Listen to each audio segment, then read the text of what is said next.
Listen to that sudden vertical shift in the air when the frictionless hum stops and the metallic doors part, and it is just you standing alone in the vast empty lobby.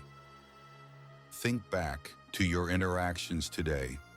From the very first greeting, how many times did your brain lock onto a minor stumble, a delayed response, or a stray glance?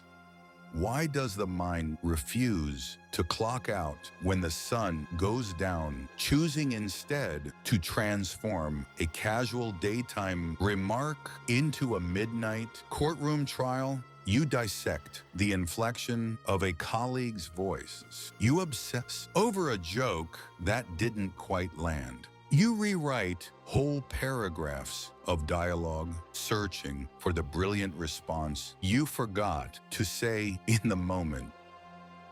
We navigate a relentless daily rhythm that forces our nervous systems to process a staggering volume of social data. Notice how your jaw feels right now, clamped tight against the quiet.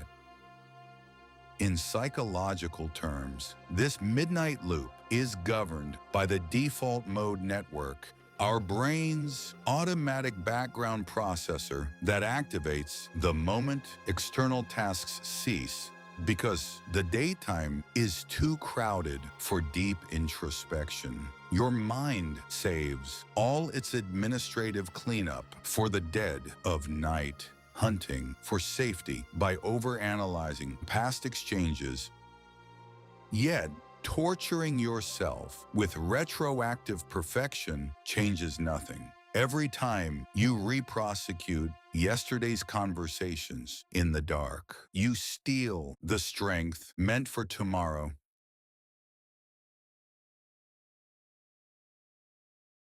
Let the cold stone anchor your footsteps as you watch those shifting fragments drift silently across the raw concrete walls.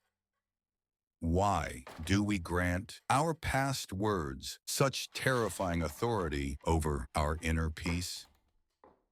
Psychologists identify this tendency as retroactive social threat assessment. When the body is exhausted, the brain misinterprets ordinary social friction as a genuine survival risk, forcing you to stay awake to solve a problem that has already finished.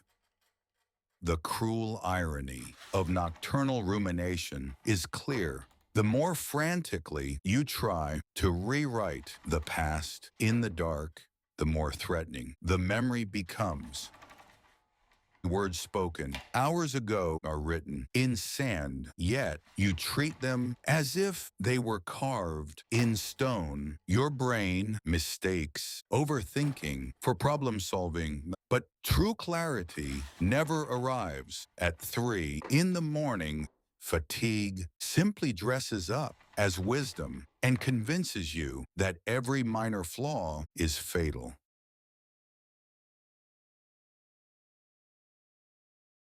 There is a profound, unshakable liberation in forgiving yourself for not being flawless yesterday. To picture the version of you who walked through those conversations hours ago. That person was tired of doing their absolute best and navigating a complex world with limited resources. They didn't need to deliver a flawless performance. They only needed to endure the day.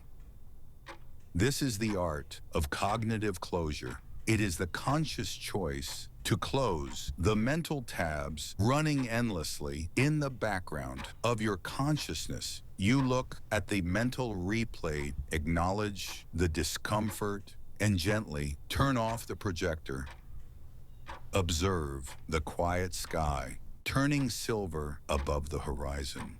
The dawn does not argue with the night, it simply replaces it without a sound. Tonight, Give your exhausted mind permission to drop the case. Let yesterday's clumsy sentences rest in the dark where they belong. You are not defined by the awkward pauses of your day, but by your willingness to wake up fresh in its quiet light. Close your eye, inhale that cold, clean morning air, and feel the heavy weight lift entirely from your chest. Turn off the mental noise and just breathe.